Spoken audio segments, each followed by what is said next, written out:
Pour ce que l'Esprit veut nous donner ce matin, je vais vous inviter à tourner dans Luc chapitre 2. On va lire à partir du verset 25. On va lire à partir du verset 25 jusqu'au verset 35. Et ensuite, l'Esprit va puiser dans ce que nous allons lire, vraiment le décortiquer.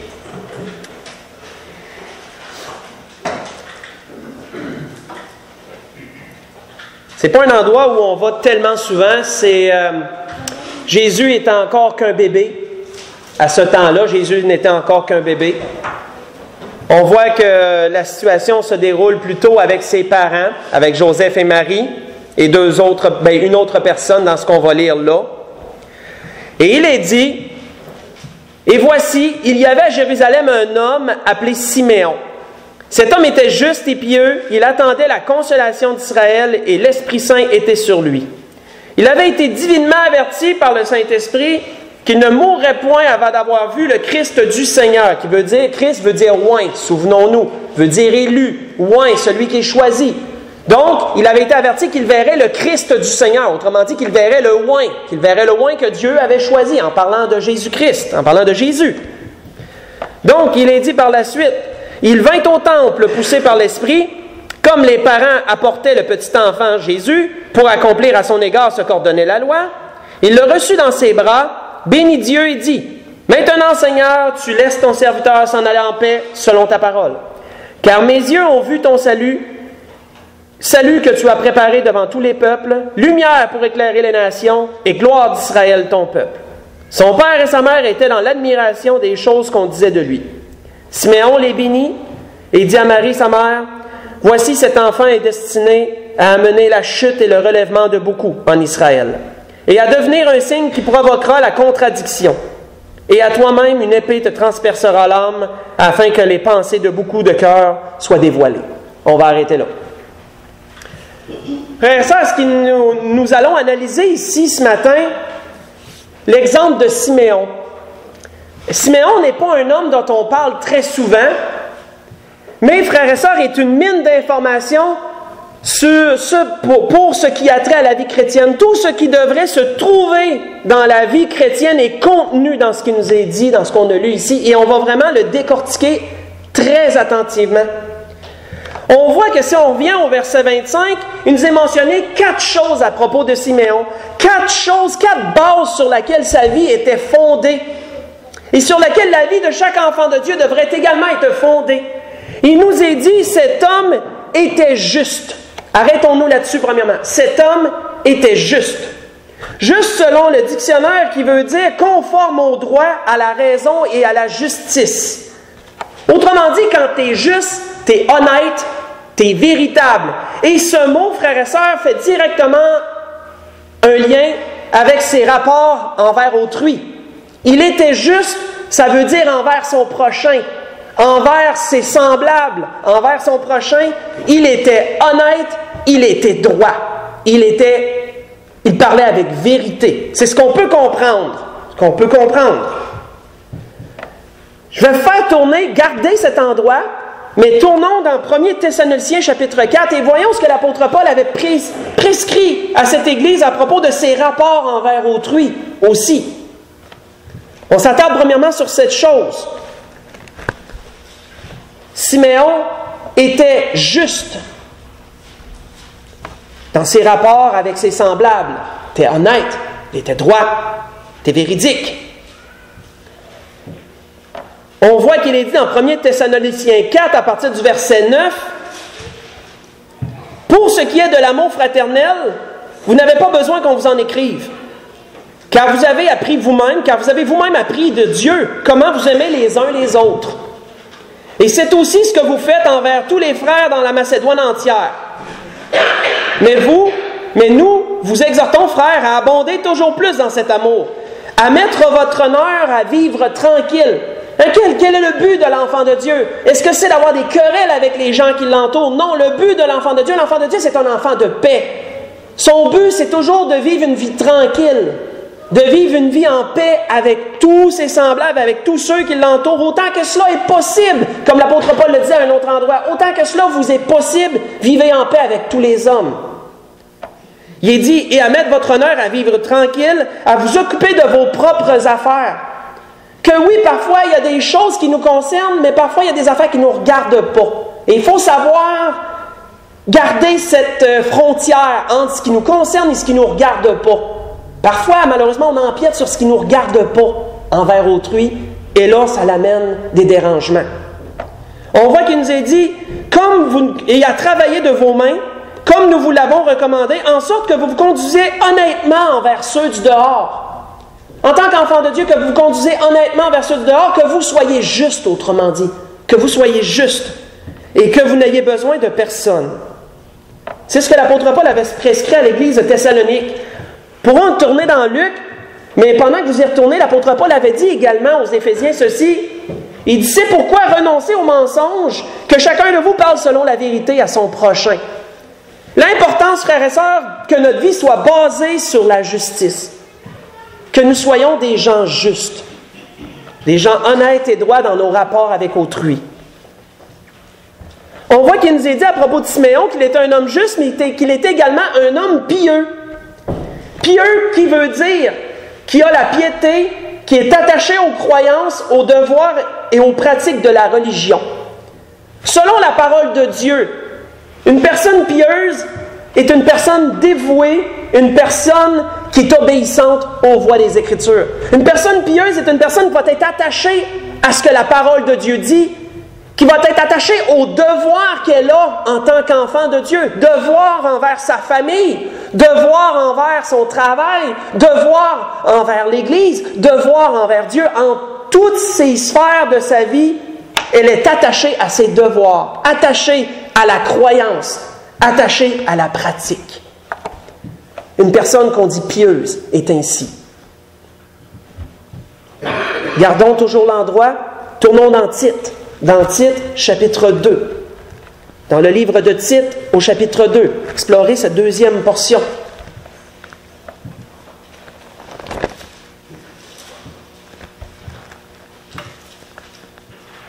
Dans Tite, chapitre 2, à partir du verset 11.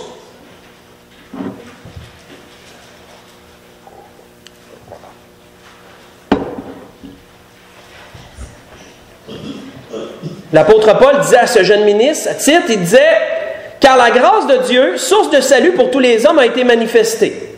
Elle nous enseigne à renoncer à l'impiété et aux convoitises mondaines et à vivre dans le siècle présent selon la sagesse, la justice et la piété. » Frères et sœurs, quand nous étudions selon les Écritures, il est intéressant de voir à quel point la justice et la piété se suivent. Ils sont pas mal toujours ensemble, ces deux-là. Pas mal toujours, ils se suivent. Ils se précèdent ou ils se suivent. Justice, piété, c'est pas mal toujours ensemble, ça. C'est assez intéressant à voir. Donc, à vivre selon la sagesse, la justice et la piété, en attendant la bienheureuse espérance et la manifestation de la gloire du grand Dieu et de notre Sauveur Jésus-Christ. Il s'est donné lui-même, en parlant du Seigneur, s'est donné lui-même pour nous, afin de nous racheter de toute iniquité, comme il était mentionné dans la prière de notre frère tantôt. On sait, et de se faire un peuple qui lui appartienne, zélé par lui, zélé pour lui, et purifié, qui lui appartienne, purifié par lui et zélé pour les bonnes œuvres, qui est mentionné ici. L'apôtre Paul disait également à Timothée ceci, une chose qu'il prescrivait à Timothée, mais qui nous touche tous. Il disait, pour toi, homme de Dieu, fuis ces choses en parlant de d'autres choses et recherche la justice, la piété. Notez encore le lien entre les deux. Justice, piété, la foi, l'amour, la patience, la douceur. Toutes des choses que l'enfant de Dieu devrait rechercher activement dans sa vie. Ce que je vous ai lu dans 1 Timothée 6, verset 11, ceux qui veulent le prendre en note. Le rapport entre la justice et la piété, frères et sœurs, est logique. Parce que si une personne est pieuse, si une personne s'attache aux prescriptions de la parole de Dieu, si une personne s'attache à la parole de Dieu, qu'elle s'attache à la mise en pratique de la parole de Dieu, il ira de soi qu'elle sera juste envers son prochain. Ça va être une chose qui va découler, ça va couler tout seul. Ça va aller de soi que ça va être comme ça. Notons ceci. Siméon était un homme juste, était un homme pieux. Mais c'est un homme aussi, qu'est-ce qu'il nous est dit? Il attendait la consolation d'Israël. Ça nous dit autre chose, frères et sœurs. Cet homme-là était attaché au bien de sa nation. Il était attaché à son peuple. Il voulait le bien d'Israël. Il voulait le bien de son peuple. Et c'est pourquoi il nous a dit qu'il attendait la consolation. Jésus-Christ était quoi pour les Juifs? Il était, par les prophètes prophétisés, il était dit qu'il était la consolation d'Israël. Malheureusement, ce n'est pas tout Israël qui l'a pris comme ça. Malheureusement. Mais il était destiné, et est destiné à être la consolation d'Israël. Siméon avait à cœur son peuple. Et ça, frères et sœurs, ça nous ramène sur une base de la vie chrétienne que malheureusement beaucoup négligent. J'en ai déjà parlé, la collectivité. Comment qu'un enfant de Dieu va être attaché à la collectivité? Comment il va vouloir le bien de la collectivité dans laquelle il est? Un enfant de Dieu qui habite dans une ville va vouloir le bien de la ville dans laquelle il habite. Ses démarches vont être en fonction de ça. Un enfant de Dieu qui a une collectivité, sa famille, c'est une collectivité. Il va vouloir le bien de sa collectivité. Sa famille, ça va être tout pour lui. Il va vouloir le bien de sa famille. Il va vouloir que tout soit en ordre, que tout soit en harmonie, que tout le monde se sente bien, que tout le monde soit heureux dans la famille. L'Église est une collectivité, comme je l'avais prêché. Et l'enfant de Dieu voudra que l'Église soit heureuse, que l'Église soit en harmonie. Parce que l'Église est également une collectivité. Gardons cet endroit, mais tournons dans Philippiens chapitre 2. Voyons ce que l'apôtre Paul y disait. Philippiens chapitre 2.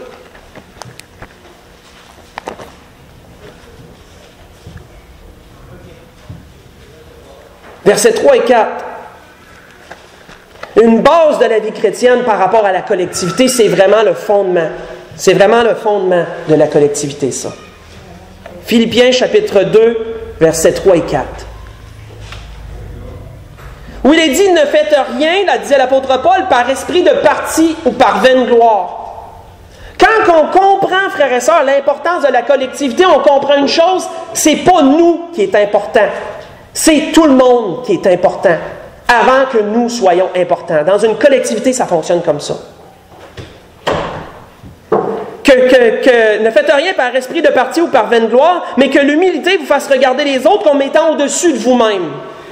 Que chacun de vous, au lieu de considérer ses propres intérêts, considère ceux des autres. Ça, c'est le principe de base pour une harmonie dans une collectivité, ça. C'est le principe de base. L'aspect de la vie collective, c'est pas de s'attarder seulement à soi-même et de faire son bonheur en négligeant tous les autres alentours. C'est de s'assurer que tout le monde soit heureux. Avant même nous, parfois. Une personne qui comprend ça, comprend le principe de la collectivité. Quand je regardais selon la parole, frères et sœurs, l'Esprit m'a fait reculer l'Ancien Testament dans une prescription que Dieu avait donnée à son prophète Jérémie de dire au peuple lorsqu'ils ont été amenés en captivité à Babylone. Et ça frappe fort. Écoutons bien, faites juste écouter. Quand ils ont été emmenés en captivité, le prophète Jérémie a parlé au nom de l'Éternel au peuple qui avait été amené et il leur a dit « Recherchez le bien de la ville où je vous ai amené en captivité. Priez l'Éternel en sa faveur. » Oh, il leur a pas dit quoi? Il leur a pas dit « Nuisez-y le plus possible. C'est un peuple qui vous a amené, là, c'est un peuple qui vous a conquis. Nuisez-leur. Faites aller le contraire de tout ce qu'ils vous ont dit. Allez vraiment à reboussoir de tout le monde. Faites le contraire de tout ce qu'ils vous demandent. Non. Recherchez leur bien. C'est vos envahisseurs, ils vous ont emmenés captifs. Mais recherchez leur bien. Recherchez le bien de la ville. Recherchez le bien du peuple. Priez même pour ce peuple-là. Parce que votre bonheur dépend du sien. Ça, c'est fort. Ce que je vous ai lu dans Jérémie 29, verset 7. Votre bonheur dépend du sien. Quand tu es dans une collectivité, le bonheur, ton bonheur personnel va dépendre du bonheur de la collectivité. Si la collectivité est heureuse, tu vas être heureux. Tu vas le devenir. Mais si tu t'arranges pour toi être heureux, puis faire que tout le monde est malheureux alentour de toi, ça, c'est pas une bonne base. C'est pas ce que les Écritures nous enseignent à propos de la collectivité, du moins. Et frères et sœurs, c'est un point des Écritures, malheureusement, qui est peu enseigné dans les églises, je trouve. Et c'est tellement important. Juste une affaire qui me vient comme ça, quand frère Hartfield est venu, puis qu'on jasait pendant le souper, pendant le souper, on jasait, on parlait un peu des rénovations, Entre autres, il m'a demandé combien d'églises viennent vous aider. J'ai dit, bien, on s'arrange tout seul. Et la parole de Dieu nous dit de dépendre de personne. Ce n'est pas parce qu'on veut être indépendant, mais on s'essaie le plus possible de se faire entre nous autres, d'arranger les choses entre nous autres autant qu'on le peut. Ça l'avait surpris. Puis il dit, l'Église, elle semble en harmonie avec ça. Je dis, oui. En grande partie, oui. Il dit, je rends gloire à Dieu parce qu'il dit, moi, j'ai pas vu ça. Il dit, dans notre coin, là, il y a une grosse église dans son coin. Puis il dit, moi, cette église-là, il dit, j'ai vu cette église-là se diviser. Pourquoi? Il dit, ils ont fait des rénovations, puis ça les a divisés. Comment ça? Il dit, il y en a qui n'étaient pas d'accord avec les couleurs qui étaient mises. L'église s'est divisée à cause de ça. Il y en a qui n'étaient pas d'accord avec les fenêtres qui ont été posées dans l'église. Il y en a qui... L'église s'est divisée à cause de ça. Je suis là. C'est le bout du bout. Une église qui se divise pour des affaires aussi futiles. Ça, frères et sœurs, c'est la collectivité qui n'est pas enseignée, ça. Ça, c'est le principe de la collectivité qui n'est pas compris, mais pas du tout. Très important, ce principe-là. Siméon avait à cœur le bien de son peuple. Il comprenait le principe de la collectivité. Il comprenait ça. Et on doit le comprendre, nous aussi, ce principe-là. Très important. Un autre point, dans Luc, chapitre 2, il nous a dit encore une autre chose à propos de Siméon. Il nous a dit, l'Esprit Saint était sur lui. Ça veut dire quoi, ça? Ça veut-tu dire qu'on voyait un auréole alentour de cet homme-là quand il marchait? Non. Ça veut dire qu'on pouvait sentir la présence de Dieu dans cet homme-là. On pouvait voir à travers cet homme-là Dieu. On pouvait voir les œuvres de Dieu à travers cet homme-là. On pouvait sentir la présence de Dieu quand on est en contact avec cet homme-là. C'est ce qui nous est probable, c'est ce qui est certain quand il nous est dit l'Esprit de Dieu était sur lui. C'est quelque chose. Et frères et sœurs, c'est le but de Dieu pour chaque personne qui passe à travers, qui accepte le Seigneur comme son sauveur, pour chaque personne qui reçoit Jésus comme son sauveur, pour chaque personne qui passe à travers les eaux du baptême. C'est le but de Dieu, ça, frères et sœurs. Il nous a dit quoi? Faites juste rester, écoutez seulement. Mais qu'est-ce qu'il dit à propos de l'apôtre Paul quand il a été touché sur le chemin de Damas? Il dit quelque chose de bien, d'important à propos de lui quand Ananias a été envoyé pour lui parler. Il nous a dit, Ananias sortit et lorsqu'il fut arrivé dans la maison, il imposa les mains à Saul en disant, Saul, mon frère, le Seigneur Jésus qui t'est apparu sur le chemin par lequel tu venais m'a envoyé pour que tu recouvres la vue et que tu sois rempli du Saint-Esprit, avait-il dit. C'est le but de Dieu, frères et sœurs, de remplir chaque enfant de Dieu du Saint-Esprit. Rempli du Saint-Esprit, le Saint-Esprit repose sur lui, c'est des synonymes. C'est des synonymes. Ça veut dire une personne qu'on sent l'Esprit de Dieu à travers elle. Et la relation, frères et sœurs, de Siméon avec l'Esprit Saint, elle était quelque chose. Quand on lit les versets qui suivent, versets 26 et 27, il avait été divinement averti par l'Esprit. Hey, pour entendre l'Esprit parler, il faut que ça ait en relation avec lui. S'il avait été averti, ça veut dire qu'il l'a entendu. Logiquement. Il a été averti par l'Esprit. Et qu'est-ce qu'il nous a dit? Il vint au temple poussé par l'Esprit. Putain, il y a une relation, ça, avec Dieu. Putain, il y a une relation avec l'Esprit de Dieu pour être capable d'entendre ce que Dieu dit, puis être capable de sentir ce que Dieu veut te faire faire. Putain, il y a une relation. Et ça nous amène, frères et sœurs, à un autre point important. Il est venu au temple poussé par l'Esprit. Comment, frères et sœurs, qu'on vient, nous, au temple? Comment qu'on vient, nous, ici? Est-ce qu'on vient poussé par la chair ou poussé par l'Esprit? Ça, c'est une bonne question qu'on pourrait se poser. Parce que si, frères et sœurs, on vient poussé par la chair, on va venir pour toutes sortes de raisons ici. On va venir ici parce qu'on a quelqu'un à voir. On va venir ici parce que c'est l'habitude. Le dimanche, on vient à l'église. C'est habituel, c'est comme ça.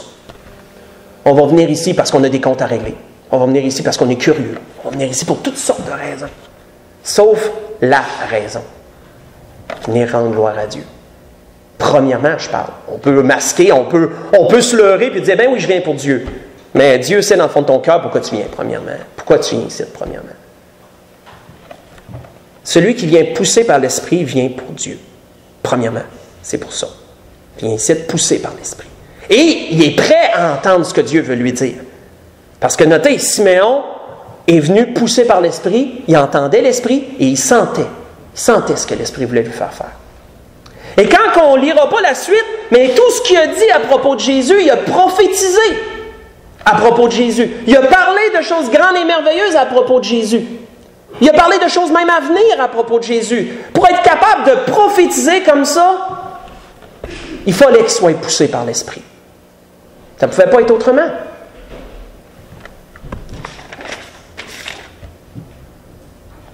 Comment devrions-nous venir ici? On connaît cette parole de l'Ecclésiaste, une grande parole. Prends garde à ton pied lorsque tu entres dans la maison de Dieu. Approche-toi pour écouter, plutôt que pour offrir le sacrifice des insensés, car ils ne savent pas qu'ils font mal. Qui l'insensé? On en a parlé dernièrement. L'insensé, celui qui manque de bon sens. C'est ce que veut dire le mot insensé, qui manque de bon sens. Celui qui manque de bon sens vient poussé par la chair et non poussé par l'esprit lorsqu'il se présente dans la maison de Dieu. Et frères et sœurs, le nom de Siméon est intéressant là-dedans. Parce que Siméon, savez-vous ce que ça veut dire? Ça veut dire celui qui entend. Je trouve ça intéressant. C'est ce que son nom veut dire. Celui qui entend. Celui, frères et sœurs, qui est capable de voir ce que l'Esprit veut lui montrer. Celui qui est capable d'entendre ce que l'Esprit veut lui dire. Celui qui est capable de faire ce que l'Esprit veut lui faire faire est un Siméon. Quelqu'un qui entend. Quelqu'un qui est poussé par l'Esprit. Et c'est comme ça que nous devrions être en tant qu'enfants de Dieu. C'est ça ce que nous devrions être. C'est comme ça que nous devrions se présenter ici. Si tout le monde se présentait toujours à l'Assemblée poussé par l'Esprit, ça ne serait que joie dans l'Assemblée. Ça ne serait que paix. Ça ne serait qu'harmonie. Tout le temps.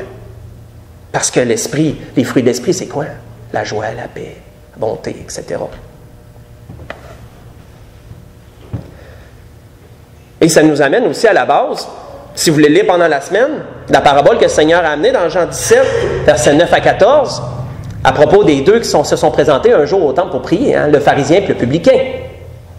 Un s'est présenté poussé par la chair, le pharisien, s'est élevé, s'est glorifié. Et un s'est présenté poussé par l'esprit, le publicain, celui qui s'est humilié, celui qui s'est repenti. Un bon parallèle pour comprendre le principe. C'était ce que l'Esprit voulait nous donner ce matin. Donc, vous voyez, Siméon, ça paraît, on n'en parle pas souvent, mais il y a tout un enseignement à aller chercher à propos de la vie chrétienne dans cette petite portion-là. Tout un enseignement. Les bases de la vie chrétienne. Juste, pieux, rechercher le bien de la collectivité et rempli du Saint-Esprit. Le chrétien qui a ces quatre choses-là dans sa vie, pas inquiet pour lui pantoute. Pas inquiet du tout. Avoir une bonne relation avec Dieu par son esprit. Qu'est-ce que ça fait? Capable d'entendre.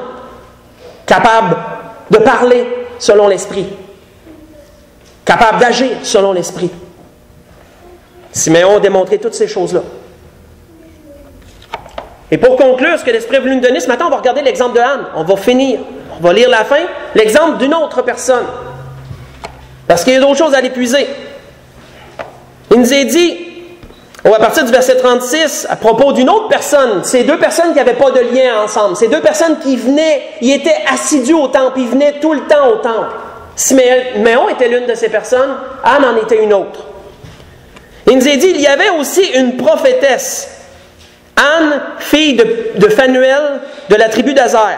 Elle était fort avancée en âge, elle avait vécu 7 ans avec son mari depuis sa virginité, restée veuve et âgée de 84 ans. Hey, c'est quelque chose. Cette femme-là, elle a eu un mari, et quand son mari est mort, la Bible ne nous dit pas si elle a déjà été courtisée ou quoi que ce soit, mais elle est demeurée seule à partir de ce temps-là, parce qu'elle s'est consacrée au Seigneur pour tout le restant de sa vie. Quelque chose. Il nous a dit, et elle servait Dieu nuit et jour dans le jeûne et dans la prière. Il nous a dit quoi? Il ne nous a pas dit que c'est une personne qui faisait physiquement beaucoup de choses, était avancée en âge. Parfois, on peut penser qu'en étant avancé en âge, on ne peut plus rien faire pour le Seigneur. Ce n'est pas vrai. La plus grande des choses à faire, c'est de prier pour les autres. C'est la plus grande œuvre. Anne était constamment au temple, mais elle était constamment au temple dans le jeûne et dans la prière. Une femme de prière, toujours là, en priant pour son peuple, probablement en priant pour le salut, etc. Et frères et sœurs, le nom d'Anne veut dire grâce. Fait que je trouve encore que ça s'associe bien ensemble. Le nom d'Anne, c'est ce que ça veut dire? Ça veut dire grâce. On voit qu'il nous est dit, étant arrivée, elle aussi à cette heure même, à cette même heure, elle louait Dieu, parlait de Jésus à tous ceux qui attendaient la délivrance de Jérusalem. Anne, frères et sœurs, elle représente la prière qui devrait être dans notre vie tout le temps. Elle représente aussi le témoignage qui devrait toujours aussi être dans nos vies. Elle était en train de parler du Seigneur à tous ceux qui passaient. Et frères et sœurs, cela devrait être de même pour nous aussi. Surtout dans les temps où on est rendu. Ne nous lassons pas de parler du Seigneur à ceux qui nous entourent. Peu importe ce que ça nous attire, ne nous lassons pas de parler du Seigneur à ceux qui nous entourent. Parce que les temps sont courts. Si on dit qu'on les aime, puis qu'on est prêt à les laisser aller en enfer sans leur parler du Seigneur, mais ça contredit qu'on pense qu'on les aime. Ça contredit ça. Peu importe si on est rejeté dans notre témoignage, du moins, on le dit. Après ça, les gens ont leur propre décision à faire. C'est comme un peu une course à relais. On leur donne le relais, puis ensuite, eux autres, ils ont le bout à faire avec ça. Puis s'ils le font pas, on peut pas, nous, il y a une portion qu'on ne peut pas faire. Mais du moins, il faut faire ce qu'on peut faire.